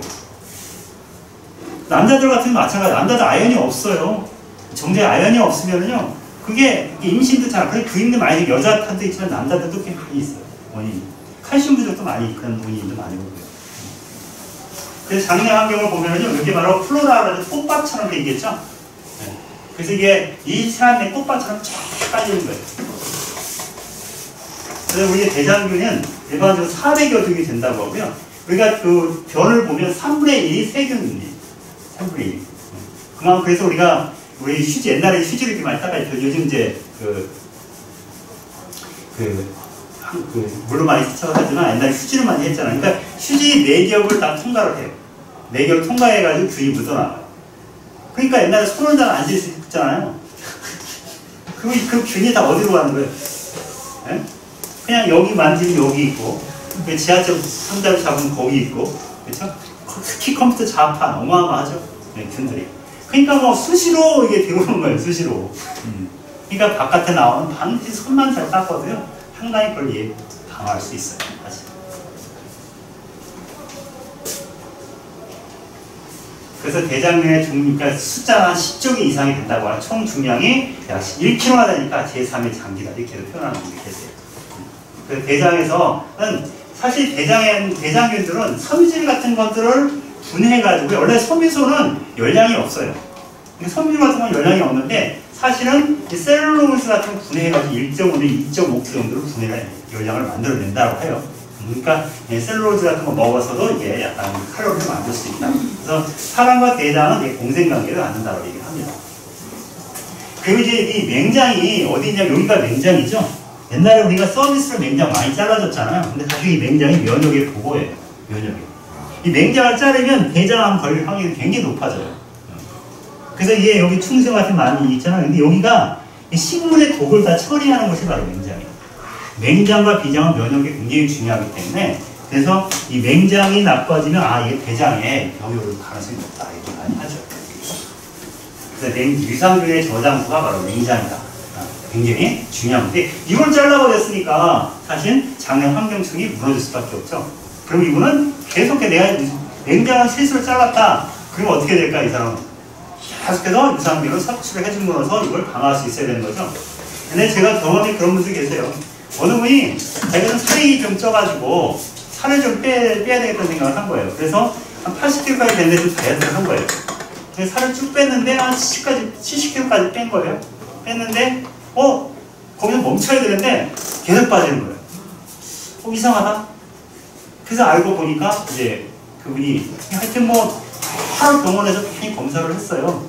했는데 마지막에 어떤 병원에 검사를 했는데 삼성병원 검사했는데 대장암에서 간암까지 가거든요. 대장암 간암까지. 근데 저는 이제 그분이 저한테 와서 아무 얘기도 안 했어요. 근데 딱 보니까 이분은 맹장의 문제로 인해서 대장으로 간혹하게 흉터에 딱 보이더라고요. 그래서 그분이 암 환자라는 얘기를 저한테 안 했는데 제가 그랬죠. 당신은 지금 맹장에서 대장으로서 간까지 가 있다라고 했더니 그 사람이 너무 놀라는 거예요. 왜냐면 병원을 3군데 갔을 때 아무 못 발견해서 3년 발견했는데 홍채에서 알았다는 거예요. 네. 그래서 제가 그때 그분이 하여튼 뭐 살을 하고 굉장히 노력을 많이 했는데 너무 늦었더라고요. 그래서 돌아가셨어요. 한 달에 뭐 500만 원을 줄 테니 살려달라 이런 얘기도 많이 있었는데 늦어버리면 늦는 거예요. 그런 것들이 이제 이 맹장이 중요한 거예요. 우리 균은 유해균이 있고요. 그 다음에 기회균이 있고 유익균이 있어요. 이 기회균이 뭐예요? 요럴까 저럴까 하는 놈이라는 얘기죠. 이런 놈이죠. 그래서 얘가 우리가 이 발효와 부패는요 큰 차이가 없어요. 여러분 발효와 부패가 무슨 차이가 있다고 생각하세요? 발효는 좋은 놈, 부패는 나쁜 놈 그렇게 알고 있잖아요, 그렇죠? 그러니까 썩는 건 마찬가지예요. 다 썩는 건 마찬가지인데 썩어가지고 몸에 좋으면 발효, 썩어가지고 몸에 나쁘면 부패. 아시겠어요? 네, 간단해요. 그렇게 이해하시면 돼요. 그래서 우리가 이 잘 발효가 되고 그러면 이 기회균들이 유익균 편을 들어요. 기회균들. 근데 부패가 되면 기회균들이 유해균 편을 들어요. 그래서 얘가 85대 15로 바뀌고요. 잘못하면 얘가 85대 15로 바뀌는 거예요. 그래서 유익균과 유해균이 이제 적절한 균형을 유지하는 게 되게 중요한데 우리가 일반적으로 좋은 균들을 이제 프로바이오틱스라고 해요. 프로바이오틱스가 사실 이제 우리가 일반적으로 얘기하는 유산균이에요. 일반적으로 유익균들 요즘 굉장히 많이 나오잖아요. 서재걸 박사님도 막 TV에서 굉장히 많이 강의도 하시고 그런데 그만큼 장내 환경이 공부를 하다 보니까 면역이 중요한데 장을 안 고치면 면역을 못 잡으니까 면역의 핵심이 바로 뭐냐 장내 환경이고 그 핵심에 프로바이오틱스가 있기 때문에 그만큼 강조를 하는 거예요. 그리고 일반적으로 약을 많이 먹잖아요. 약을 많이 먹으면 균이 다 죽어요. 균이 죽기 때문에 그래서 우리 프로바이오틱스는 굉장히 우리가 현대인들한테 잘 관리를 해야 되는데 장수천에 가보면 특히 이제 이런 걸 많이 이제 우리가 요구르트라든가 그런 걸 발효 음식을 많이 먹었잖아요. 그게 다 뭐예요? 다 프로바이오틱스죠. 낫또라든가 청국장이라든가 뭐 요구르트라든가 이런 거 다 전부 다 뭐예요? 바로 프로바이오틱스를 먹는 거예요. 그래서 장수천에 가면 뭐 다 이제 그런 것들을 많이 먹은 이제 민족들이 다 잠수를 했다라는 것들이 알려집니다. 그래서 불가리스라든가 뭐 이런 거 다 거기서 나오는 거죠. 그래서 우리가 이 프로바이오틱스라는 것이 이제 내가 약을 많이 먹을수록 반드시 장내 환경을 바꿔라. 이게 중요한 거예요. 그다음에 프리바이오틱스라는 것은 요즘 이렇게 프리바이오틱스가 더 인기를 더 많이 끄는데 유익균의 먹이를 우리가 프리바이오틱스라고 해요. 그러니까 유익균은 뭘 먹고 사느냐? 대표적인 게 뭐냐면요. 프록토 올리고당. 올리고당이 아까 뭐라고 그랬어요? 3단에서 10단까지 올리고당을 했잖아요. 그러니까 소화기관에서 이렇게 에너지를 못 써요. 그런데 얘는 들어가가지고 뭐에 쓰는 거예요? 유익균의 먹이가 되는 거예요. 여기가. 그 다음에 이놀린, 치커리 섬유질 추출 이놀린 같은 거. 그 다음에 섬유질. 이런 것들은 바로 먹으면 유익균을 쫙 이렇게 먹이가 되는 거죠. 그래서 어떤 학자들은 그렇게 얘기해요. 유산균을 먹는 것보다는 어떤 이제 좋은 균이 들어가면은요, 그 같은 좋은 균끼리도 싸울 수 있다는 거예요. 네, 저는 모르는 놈이 왔네 이럴 수 있다는 거예요. 그래서 서로 싸우면서 서로 죽이기도 한다는 거예요. 그러더니 현재 내 장에 들어있는 균들을 살려야 된다. 살리기 때문에 걔들한테 먹이만 충분히 주면 걔들이 활성화된다. 이래서 바로 이 섬유질, 이눌린, 프로버터 이런 것들을 프리바이오틱스를 잘 공급해주고 그런 것들을 만들어놨어요. 아까 일본 보셨잖아요, 영상? 거기서 나온 게 소이렉스라는 제품인데 그것도 어떤 회사를 개발한 거예요. 근데 그거 바로 프리바이오틱스예요, 그게. 유산균이 아니고 프리바이오틱스에 그걸 넣어가지고 장내 환경을 바꿔요. 그런 내용. 그래서 원래 프로바이오틱스 유산균과 프리바이오틱스가 같이 들어가면 효과가 굉장히 좋다라고 많이 합니다. 그래서 일단 우리는 섬유질이 굉장히 중요하게 떠오르고 있어요. 그래서 옛날에는 섬유질이 이거 아무 일도 이게 영양소가 아니기 때문에 왜냐면 우리가 탄수화물을 분해해가지고 칼로리 영양소를 써야 되는데 칼로리 영양소를 못 쓰니까 얘가 아무것도 쓸모가 없는 줄 알았어요. 그랬는데 그래서 얘를 5대 영양소 안에서 못 들어갔잖아요. 근데 지금은 얘가 들어가서 6대 영양소를 자리를 잡게 돼요. 예, 클렌징 하는데 그 다음에 장내 환경을 바꾸는데 이만큼 좋은 것이 없다는 거였어요. 그래서 이 섬유질이라는 것은 세포막을 형성하는 거예요. 식물의 세포막이 바로 이 섬유질이고요. 그다음에 껍질 같은 거 이런 것들. 그래서 우리 그 섬유질은 수용성과 불용성 두 가지로 나눠져요. 그래서 수용성 같은 경우는 그러니까 팩틴, 검류, 헤미셀룰로즈 이런 것들이고요. 불용성은 여기 리빈이라든가 셀룰로즈라든가 뭐 이런 것들을 얘기해요. 그래서 얘는 섬유질은 탄수화물은 탄수화하는데 소화가 안 된다라는 거죠. 하여튼 이 섬유질은 변비에 아주 좋고요.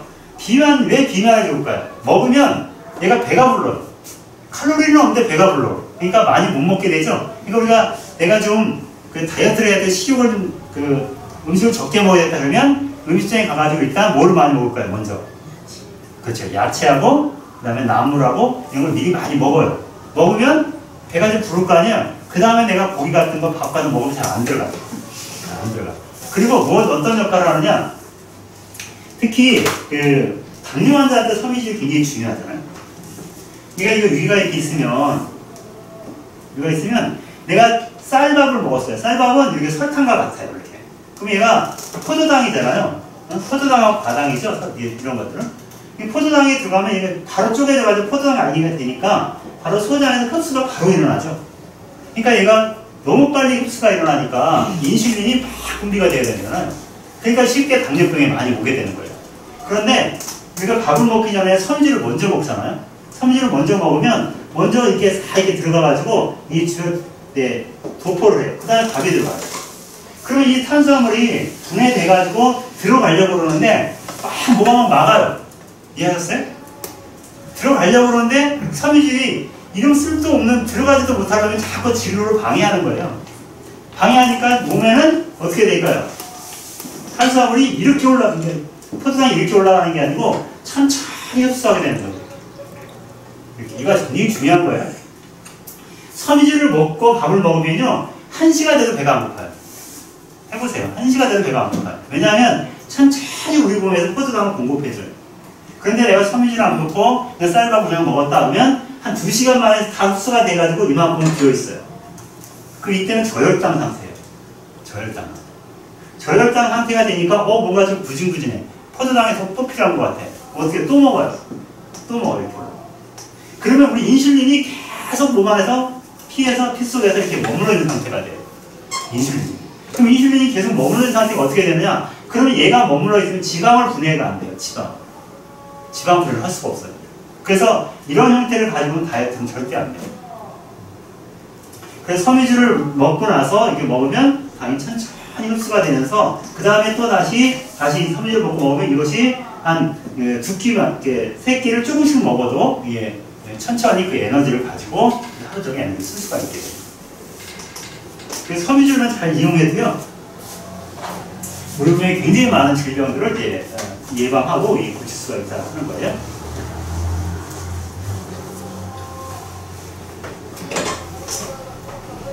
그래서 이제 비만 같은 거, 그 다음에 당뇨 같은 거, 그런 이유 때문에, 그 다음에 콜레스테롤을 줄인다는 거 굉장히 중요한 이유인데, 제가 이 간에서 이게 담즙이 있잖아요, 이렇게. 여기 보면 12지장이 있고요. 여기 보면 여기 이게 위장이죠. 위장에서 이 지방이 이렇게 쭉 내려오면 얘를 분해하기 위해서 이게 담즙이 나온다고 했잖아요. 담즙이 나와가지고 얘를 분해하고 나서 요 자기 소장이 끝에서 담즙은 다시 이제 간으로 간다고 했잖아요. 다시 간으로 가요. 근데 이 담즙이 원료가 뭐예요? 원료가 콜레스테롤이에요. 자, 그러니까 얘가 지방 분해하고 담즙이 돌아오고, 지방 분해 담즙 돌아오니까 콜레스테롤을 쓸 필요가 없죠. 쓸 필요가 없어요. 쓸 필요가 없으니까 여기서 콜레스테롤 갖고 담즙을 만들어야 콜레스테롤을 자꾸 없애야 되는데 못 없애니까 얘는 넘치는 콜레스테롤 어디다 갖다 놔요? 다 혈관으로 보내는, 이게 바로 LDL 콜레스테롤이에요. LDL. 그럼 이게 자꾸 순환하니까 그러는 거예요. 그럼 섬유질을 먹으면 어떻게 되느냐? 섬유질을 먹으면 얘가 담즙이 일로 들어가려고 하는데, 이거를 어떻게 돼요? 막아요. 못 들어가게.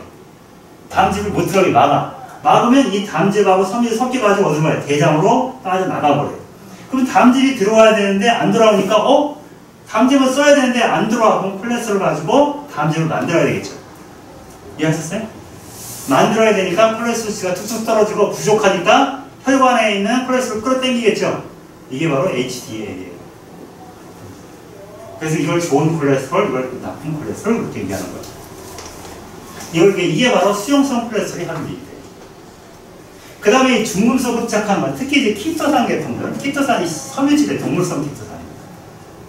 동물성 키토산이 흡수가 되는 게 아니고, 고분자 키토산 흡수가 되는 게 아니고, 중금속 장내에 있는 중금속을 흡착해서 나가는 성질이 있어요. 청소분해가 안 돼요. 청소. 그래서 굉장히 장내에 문제가 있거나, 그 지방을 끌고 내려가는 키토산이 최고예요. 콜레스테롤 떨어뜨리고, 그런 것들 아주 최고의 기능을 갖게 되죠. 그래서 하여튼 이 부용성과 수용성은 부용성이라는 것은 물에 안 녹는다는 얘기죠. 그래서 부용성은 주로 어디다 쓰는 것이냐? 바로 변비에 써요. 얘는 아주 막 부풀어요. 물을 가지고 막 빙빙 부푸는 것이 그런 역할을 하는 거고, 수용성은 물에 녹아요. 녹으면서 주로 이런 콜레스테롤 떨어뜨리는 역할을 하게 돼요. 그래서 우리가 일반적으로 부용성은 셀룰로즈라든가 리근이라든가 키틴이라든가 이런 얘기를 하는 건데, 일반적으로 이런 것들, 우리가 무청이라든가 이런 것들은 다 부용성 섬유질이죠. 수용성은 우리가 팩틴이라든가 구화감이라든가 수지라든가 글루코만 이런 것들은 다 수용성. 근데 식물에서는 전부 다 수용성과 부용성이 같이 상존합니다. 여기 보면 이 팩틴, 귀리 뭐 이런 것들 안에 다 수용성 섬유들이 많이 들어가 있어요. 얼마 전에 내가 그 귀농 귀촌 프로그램 갔다 온 적이 있었는데, 거기에서 어느 마을 가니까 이 오크라는 것을 재배를 하더라고요. 근데 오크라의 성분을 깜짝 놀랐어요. 오크라를 보니까 이렇게 생겼어요. 무슨 뭐 고추처럼 생겼잖아요, 그죠? 고추 생겼는데 이게 아마 그 서양에서 온 것 같은데, 얘가 보니까 수용성 섬유질이 굉장히 많은 거예요. 이해하시겠죠? 근데 얘가 당뇨라든가 그 다음에 이제 여러분 아까 그 콜레스테롤 떨어뜨리는데 굉장히 좋겠다 생각했는데 안 그러면 아니나 다를까 오크라이브는 콜레스테롤 억제, 간 독소 다 나오죠? 왜 그런지 이해하시겠죠? 섬유질이 많다는 거예요. 팩틴이 많다는 거예요. 그래서 이런 얘기 나오죠. 이게 이제 미국 식품의약품 안전청은 과일이나 채소에 포함된 수용성 식이섬유가 심혈관계 질환의 발병률을 낮춘다고 강조하기도 했다.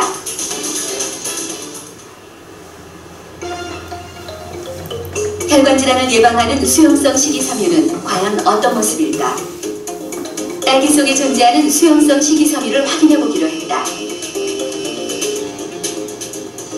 식이섬유에는 물에 녹는 수용성 식이섬유, 그리고 물에 녹지 않는 불용성 식이섬유가 있는데, 아래 침전된 것이 불용성 식이섬유, 위에 용액에 녹은 것이 수용성 식이섬유다. 거름망을 통해 수용성 식이섬유만을 분리해낸다. 그리고 시료를 첨가해 수용성 식이섬유를 좀 더 자세히 확인해봤다. 시간이 지나자 하얀 실타래 모양으로 수용성 식이섬유인 팩틴이 실체를 드러내기 시작했다.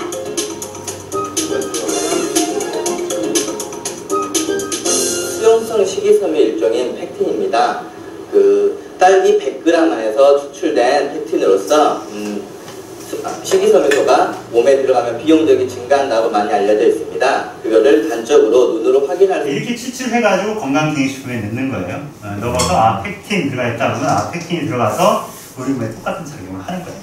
근데 이걸 가지고 내가 매일같이 딸기를 먹을 수가 없잖아요. 그러니까 이제 건강기능식품을 잘 활용한다는 것은요, 바로 이런 편리성과 이제 농축성을 이제 잘 활용할 수 있는 거죠. 이거 이제 볼게요.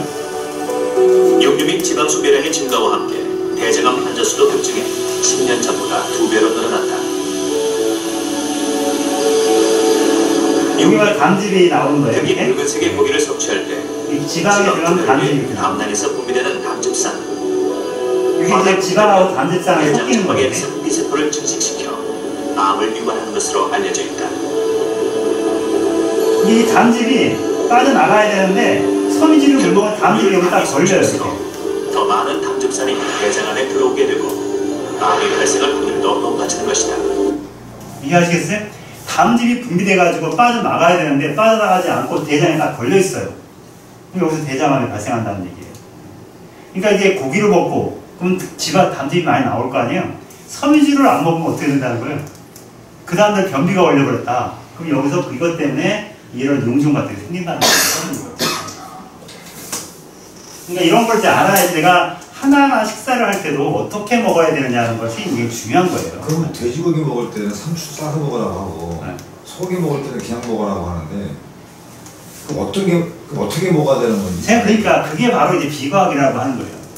그게 비과학이라는 거예요. 그러니까 가장 한국인들이 너무 체질론에 빠져 있어요.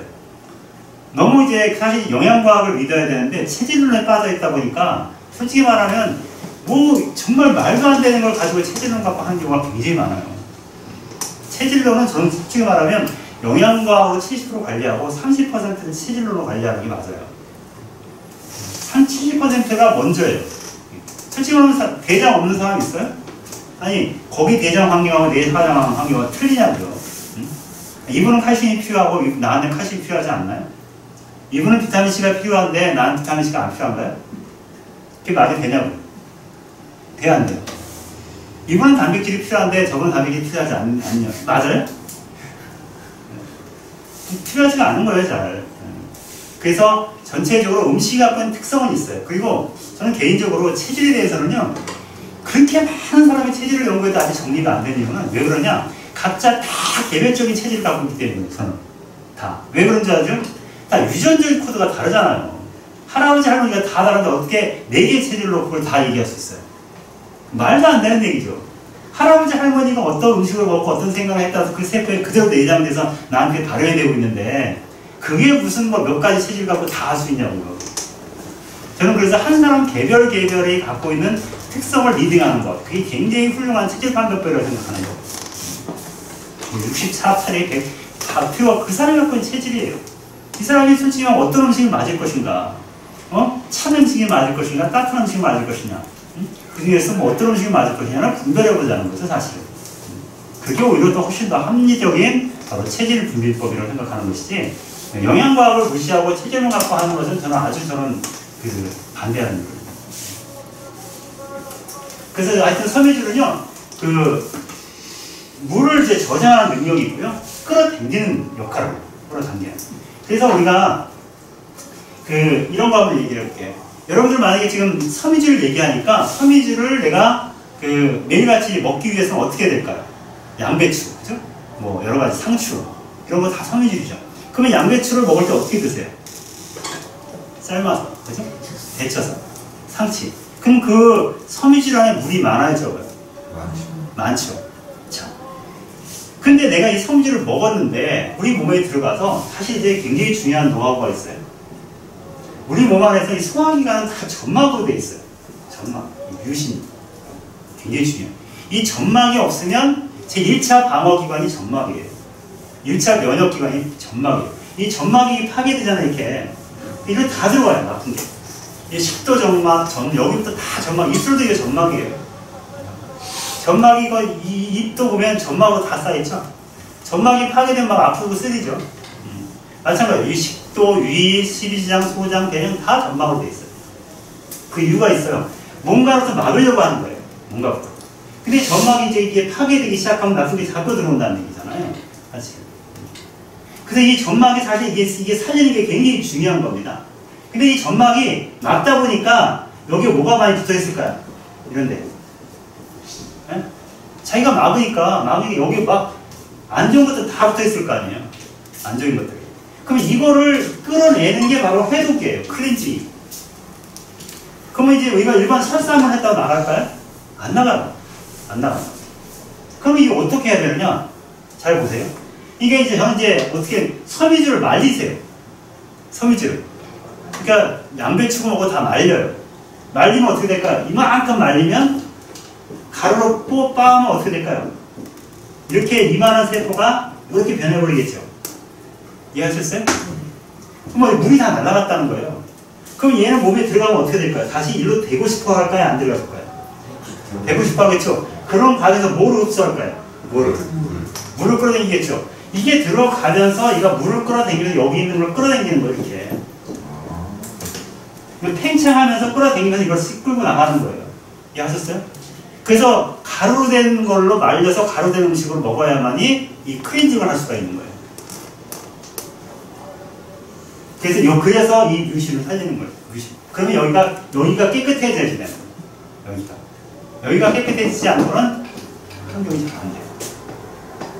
그래서 이게 항상 저는 이제 체계적으로 순서적으로 어떤 분들은요 한 30년 40년 몸 이렇게 만들어 놓고 한 2-3개월 안에 좋아지니 나빠지니 막 그러고 있어요. 아 정말 답답해요. 네. 어떻게 그럴 수 있냐고요. 여기 저런데 여기도 한 8년 됐는데 8년 되다가 여기 이런 데 한번 이제 짚는 뒤에 한번 보면 그 8년 된 먼지가 그대로 쌓였는데 네. 그만큼 몸에도 그렇게 쌓여있잖아요. 그거 청소하는데 어떻게 이렇게 짧은 시간에 가능하겠냐고. 그리고 너무 빨리 청소를 하잖아요. 몸이 무리를 느껴요. 그 몸에서 무리를 느끼는 게 바로 호전 반응이라고 하는 거예요. 있던 걸 막 쓸어내니까 막. 네. 그래서 막 변화를 겪게 돼요. 막 몸살도 나고 막 아프기도 하고 통증도 느끼고 막 그러는 거예요. 그런 반응을 독소가 많을수록 이제 많이 나오게 돼요. 양이온 교환력이라는 게 바로 중금속, 플러스 마이너스. 이게 중금속은 마이너스고 바로 특히 키토산 같은 것은 양이온이거든요. 그래서 플러스만 교환하면서 흡착해서 나가는 그런 성질을 많이 갖게 돼요. 그 다음에 발효. 그러니까 이제 유익균들이 막 증식하면서 이제 발효하는 그런 성질을 갖고 있죠. 자, 이게 바로 섬유질이 들어가면요 장내에서 이렇게 흡수한다는 거예요. 대장벽으로 흡수되려는 이렇게 수분과 흡수해가지고 장벽을 막 자극을 해서 그 결과 대변의 부피가 늘어나 대장 밖으로 빨리 빠져나가게 되고 해로운 물질이 대장 안에 머무는 시간도 줄어든다.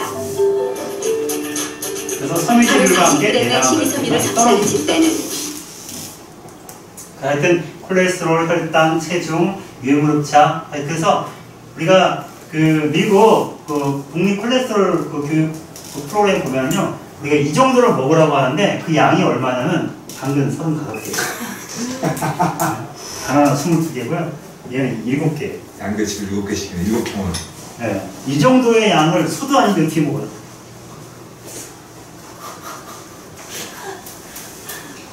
저 소띠인데 영을 먹으라고 이렇게 그래서 이걸 먹는 방법이 뭘까요? 가루로 먹으라고 잘 말려가지고요. 말려서 빻아가지고 가루로 드세요. 그러면 많이 먹을 수 있어요. 이야기했죠. 그래서 지금 당뇨, 심장암, 식이섬유가 완전 됩니다. 그게 바로 해독하는 거예요. 그래서 요즘 이 장내 세균이 바로 알츠하이머, 치매, 파킨슨병을 막아준다. 왜냐면 이제 알츠하이머, 치매, 파킨슨은 전부 다 무슨 병이에요? 활성산소병이에요. 활성산소. 그래서 활성산소를 없애야 되는데 장내 세균이 바로 활성산소를 없애는 그런 역할을 해준다. 이런 얘기입니다. 네, 우울증, 자살을 막아주는 장내 환경. 아까 봐, 세로토닌. 그래서 우리가 세로토닌을 합성하기 위해서는요, 아미노산 이 트립토판이 많이 흡수가 돼야 돼요.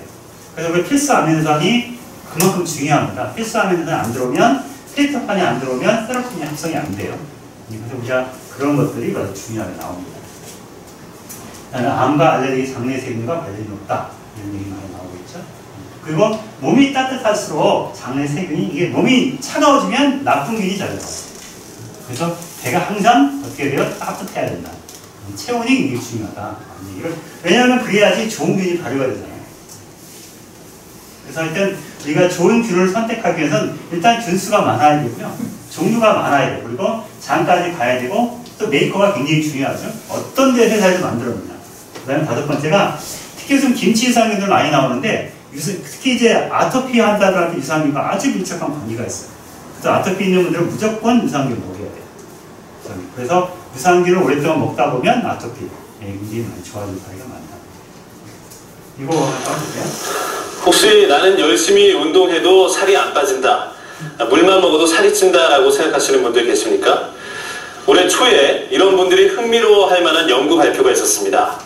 비만은 음식이나 생활습관 등이 그 원인이라고 생각했었죠. 그런데 또 다른 이유가 있다고 합니다. 바로 우리 장 안에 살고 있는 세균입니다.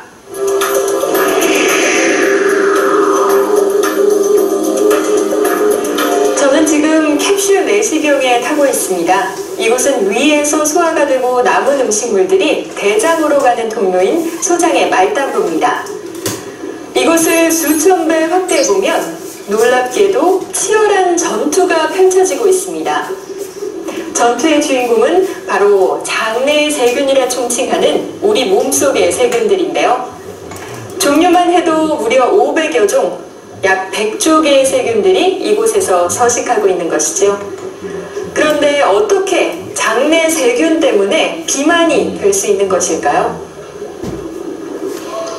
이 친구들 한 개그 프로그램 녹화장.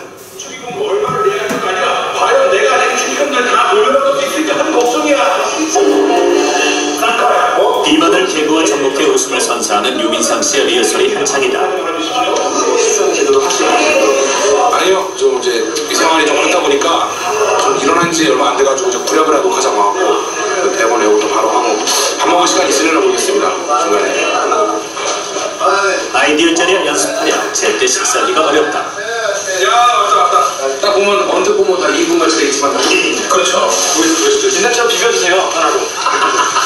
되게 보기 좋던데 그때. 진짜 보기 말고 살짝 생긴 거. 늘 시간에 쫓기다 보니 식사는 시간 날 때 간단하게 때우고 난다. 근데 불규칙한 생활 때문일까 아니면 스트레스 때문일까 먹는 것은 예전만 못한데 살은 찌고 있다. 갈비뼈 한 번도 못 봤지? 내 갈비뼈? 여기 있는 거. 조물주께서 남자의 갈비뼈를 하나 띄워서 여자를 만들었다고 하잖아. 그래요? 그래서 내 여자 못 만나. 난 갈비뼈를 못 봤어. 그렇다고 다이어트에 관심이 없는 것도 아니다.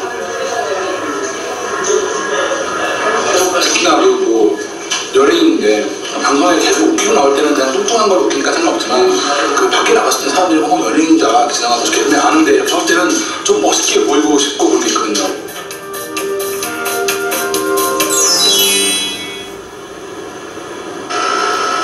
이렇듯 남들과 같은 양을 먹어도 더 살이 찌는 사람들. 이들은 장내 세균 구성이 다르다 한다. 그래서 유 씨의 장내 세균을 살펴보기로 했는데 가장 많은 수를 차지하는 세균적인 박테로이데테스와 포미큐테스, 그의 경우는 박테로이데테스가 적은 편이다. 이는 무엇을 의미하는 것일까? 한 연구 발표에 따르면 에너지 대사 능력을 높이는 장내 세균이 존재한다는데 많은 체형일수록 박테로이데테스균의 비율이 크다는 것이다. 유민상 씨는 다른 사람에 비해 대사 능력이 높은 균이 적은 것이다. 그렇다면 박테로이데테스균을 늘릴 수 있는 방법은 없을까? 그 답을 얻기 위해 미국의 워싱턴 의과대학에서 임상 실험이 시도됐다. 12명의 비만 환자에게 1년 동안 저지방, 저탄수화물 식이요법을 시도한 후 박테로이데테스의 변화를 살펴본 것이다. 마침내 1년 후 결과가 나왔다.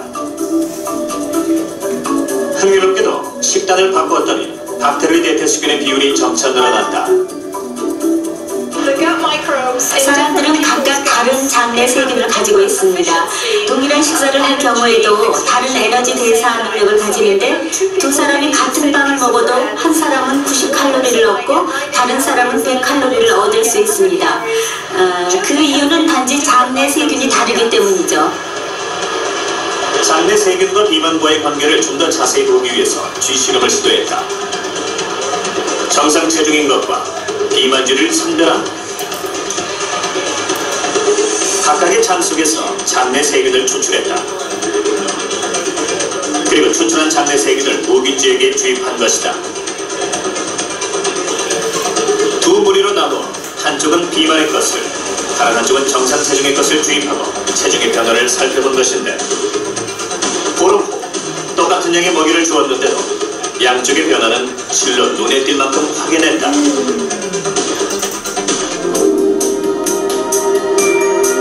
비만주의 장내 세균을 주입한 쥐는 2배 이상 몸이 불어난 것이다. 이는 장내 세균에 따라 에너지를 대사하는 능력이 다르다는 뜻. 재미난 결과죠? 네. 하여튼 얘는 좀 신비로워요. 장내 세균이 과거에는 이런 걸 몰랐어요. 근데 하여튼 이 장내 환경이 이제 점점 밝혀지면서 뇌보다 더 중요하다고 생각하는 발표가 나오고 하여튼 여러 가지 면역과도 관계가 되고 굉장히 많은 발표가 나오게 되다 보니까 이제까지 질병에 대해서 풀지 못한 많은 숙제가 이 장에서 많이 풀리고 있는 그런 느낌이 많이 들어요. 그래서 3단계는 이제 우리가 크린징을 해독하고 이제 장내 환경 마치고 제일 중요한 것은 유지 관리가 굉장히 중요하죠. 우리가 매일같이 그 장내 환경은 쉽게 파괴가 돼요. 그래서 우리가 항생제, 인스턴트 식품 이런 거, 고지방, 농약 이런 거 계속 들어오기 때문에 매일같이 내가 오늘 마셨다고 해서 매일 파괴가 돼요. 그래서 우리 상당히 섬유질이라든가 그 이 유산균 이런 것들은 비타민, 미네랄 이런 것들은 항상 생활을 해야 됩니다. 매일같이 생활하고 습관적으로 먹어줘야지 장내 환경이 유지가 되지 내가 어저께 관리가 됐으니까 오늘은 괜찮겠지. 그렇지 않아요. 우리 환경 자체가 다 오염이 됐기 때문에 바로 바뀌어버립니다. 그래서 이게 중요하고요. 저는 이제 이 모든 소화의 기본은 제일 중요한 게 입입니다. 그래서 100번씩 꼭꼭 씹는 거. 이거 굉장히 중요합니다. 그래서 이것을 씹어서 내려가야지 모든 소화기관이 좀 필요해요. 근데 뭐 급하고 빨리 먹고 그러다 보면 그대로 다 이제 그 대장이 다 부상을 안아야 됩니다. 그래서 그런 문제가 상당히 오기 때문에 저는 항상 건강의 기본은 이제 꼭꼭 씹는 거. 어떤 분들이 그래, 이 꼭꼭 씹는 것만 하더라도요, 많은 병을 붙였다는 분들이 많아요. 왜 그러냐? 씹었더니 밥에 있는 영양소가 세포까지 잘 전달되더라. 그런 얘기죠. 그런 얘기. 근데 저도 이제 임상영양 쪽으로 이제 많은 분들에게 얘기를 하지만, 실천할 수 있는 분이 100명이면 99명은 못해요. 저한테 그래요. 제가 음식처럼 막 내리면요, 이런 거 말고요. 그냥 간단하게 먹을 거 주세요. 그래요. 왜 그러느냐? 그만큼 불가능하다고. 저도 이제 학교 가서 식품영양 하는 그 학생들하고 얘기해보면 자기들 이런 강의도 많이 하지만 밖에 나오면 바로 인스턴트 컵라면 먹고 피자 사 먹고 애들이니까 어쩔 수 없어. 콜라 먹어야 되고 치킨 먹어야 되잖아요. 하여튼 요 세치의 이 유혹을 전체 99%의 몸이 따라갈 수가 없어요. 제가 엊그제 우리 아들하고 한참 싸웠는데 얘는 우리 아들 20대니까 아빠한테 이게 귀가 따갑게 들었을 거 아니에요, 이런 얘기를. 이거 이론은 너무 많이 아는 거예요. 그런데 뭐를 못 이기는 거예요? 이 세치 아빠가 이거 못 이겨요. 못 이긴다니까. 이렇게 얘기해서 좀 이따가 삼겹살 맛있으니까 먹어야 될 거 아니에요. 그래서 저는 그래요. 그래서 언제부턴가는 포기했어요.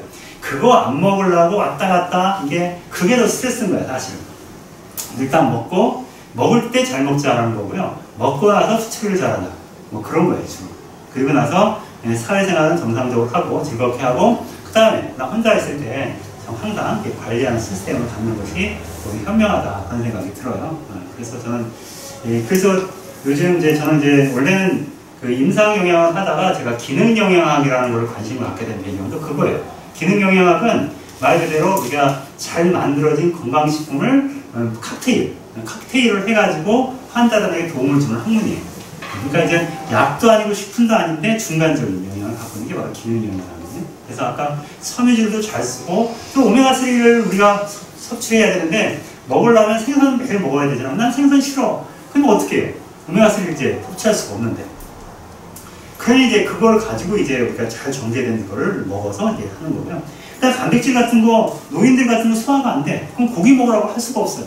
그러면 이미 소화된 형태, 펩타이드라는 형태, 아미노산 형태 쪼개진 형태를 섭취해서 일단은 내가 아미노산이 들어가서 돌릴 수 있도록. 그래서 지금 미국이나 뭐 이런 데서 보면요, 영양학이 너무 발전을 했어요. 특히 기능 영양학 쪽으로. 지금 어마어마한 상상도 할 수 없을 만큼 발전하고 과학이 진보했기 때문에 사실 저는 그런 거에 흥미를 갖고 연구를 해요. 그래서 한국도 지금 과거 10년 전에는 상상도 못할 그런 연구 좋은 제품들이 나오고 있어요. 그래서 저는 요즘 한의사들도 그렇고 의사들 교류를 많이 하면서 좋은 제품들을 이제 제품이 개발이 되면 저한테 제일 먼저 갖고 와요, 많이. 왜냐면 저도 같이 연구도 하고 하니까. 그래서 그걸 저는 이제 많은 사람한테 제가 선별을 해가지고 제가 관리하는 분들에게 많은 좋은 제품 추천하고, 그 다음에 좀 심하신 분들은 제가 6개월 동안 관리해서 건강을 만들어드리기도 하고 그런 일도 해요. 그래서 얼마 전에 저 앞에서 오늘 그 모리어스 같은 경우도 그런 거예요. 모리어스 같은 경우도 제가 잘 아는 동생 같은 한의학 박사인데 그분이 이제 오랫동안 진료를 하면서 굴껍데기를 가지고 진료를 오래 했대요. 굴껍데기를 가지고 한약재 동의보감이라든가 번추광고 이런 거 보면 굴껍데기가 하는 성분이 기능이 잘 나와 있었는데 대표적인 게 안신작용이 많이 나오더라고요. 그러니까 신경안정제예요. 근데 저는 이제 화학적으로 풀어보면 왜 신경안정을 하는가 보면 얘가 아주 이온화된 칼슘이기 때문에 일반적으로 칼슘을 먹으면 10%도 못 들어가요, 우리 몸 안에. 그러니까 칼슘이 잘 못 들어가니까 사람을 많이 먹게 되고, 많이 먹게 되면서 그래도 이 자체가 활용이 잘 안 돼요. 그러니까 항상 칼슘이 부족하니까 뼈에서 녹여가지고 계속 내다 보니까 갑상선도 이상이 오고, 그러다 보니까 활용이 안 되는 칼슘이 뼈에 자꾸 녹아 나오니까 막 동맥에다 쌓아요. 뼈에 쌓고, 그러면 여기저기 사람이 몸이 딱딱해지고 오십견이 오고 그런 것들도 칼슘이라고 하는 것 때문에 그런 거거든요. 그래서 오랫동안 제가 고민을 많이 했는데, 이 모래수에 나오는 칼슘은 이온화된 칼슘이더라고요. 그래서 흡수율이 한 80% 이상이라고 해요. 그래서 먹었다 하면 흡수율이 굉장히 빠르고, 얘가 그리고 완전 이온화돼가지고 세포로 들어가서 남는 것들은 대부분 다 소변으로 그냥 다 나가버리기 때문에 쌓이지 않는다라는 그런 흥미가. 그리고 얘가 폐하가 아까 제가 산소화 얘기 좀 했잖아요. 폐하가 약 14 정도가 나오니까, 그래서 아까 우리 선생님은 헬리코박터 파이브 있잖아요. 헬리코박터 파이브 같은 경우는 산소항에 사는 균이잖아요. 얘가 공복에 저걸 몇 장을 먹으면 헬리코박터 파이브 다 죽어버려요. 죽을 수밖에 없겠죠. 상식적으로 봐도. 그 다음에 어느 약사는 이 모래수를 가지고 어디에 지금 연구를 하냐면 간염 바이러스 연구를 하고 있어요. 왜냐면 이 간염 바이러스도 그저께 아는 분도 건강하다가 갑자기 검사를 해보니까 C형 간염이 감염된 거예요. 그냥 갑자기 그냥 간염이 오니까 뭐로 진행될까요? 간경화로 막 진행될 거 아니에요? 간경화 진행되니까 그 다음부터 어떻게 해요? 대책이 없어요. 그 다음에 암이니까. 그래서 이제 수선에서 저를 만났는데, 제가 그래서 간곡하게 이제 모래수를 보냈어요. 왜냐? 제 이론전에 모래수가 굉장히 좋을 것 같다는 생각이 들어요. 왜냐하면 첫 번째, 얘가 강알칼이니까, 이상하게 근데 강알칼인데도 유의벽이나 이런 게 전혀 손상이 없어요. 정상세포는 전혀 손상이 없고, 나쁜 세포, 산성화되는 환경을 가가지고 알칼리 환경을 만들어주는 특성을 갖는다. 아까 제가 십이장, 심장, 소장 이런 데 암이 없다 그랬잖아요. 대표적으로 특징이 알칼리 환경이에요. 알칼리. 그래서 알칼리 환경으로 바뀌면 사실 암이 잘 못 산다고 자체가. 그래서 얘가 먹으면 우리 몸의 위장에서 물이나 알코올을 위장해서 바로 흡수가 되거든요. 모래수 같은 것도 위장에서 바로 흡수가 돼요. 얘가. 왜냐하면 미온화가 됐기 때문에 바로 흡수가 가지고 그게 어디로 가느냐? 바로 간으로 가거든요. 간으로 가니까 이 폐하가 거의 이제 좀 여기 희석됐다 하더라도 폐하 8 내지 9 정도가 알칼리도가 높은 게 간으로 가버리니까 간은 갑자기 산성 환경에서 알칼리 환경으로 바로 바뀌죠. 그러면 바이러스나 세균이 어떻게 살아요? 못 살겠죠. 그러니까 뭐 그냥 내가 못 사니까 그냥 죽는 거예요. 그러니까 바이러스가 죽을 수밖에 없다라는 생각이 좀 드는 거죠. 하여튼 여러모로 칼슘 이런 문제, 산성화 이런 문제, 그 다음에 또 이 간과 신장 경락에 아주 잘 영향을 미친다는 것도 많이 나와요. 옛날 한의학책 보면. 그래서 여러모로 제가 참 좋은 제품 개발했다 그래가지고 저희도 지금 이 모래수를 제대로 좀 알리는 역할을 해보자 하는 역할을 좀 하고, 유퀴드 대표님하고 얘기 좀 하고 있어요. 유퀴드 대표님한테 얘기 좀 들어보시고, 저 이 강의 오늘 마치겠습니다.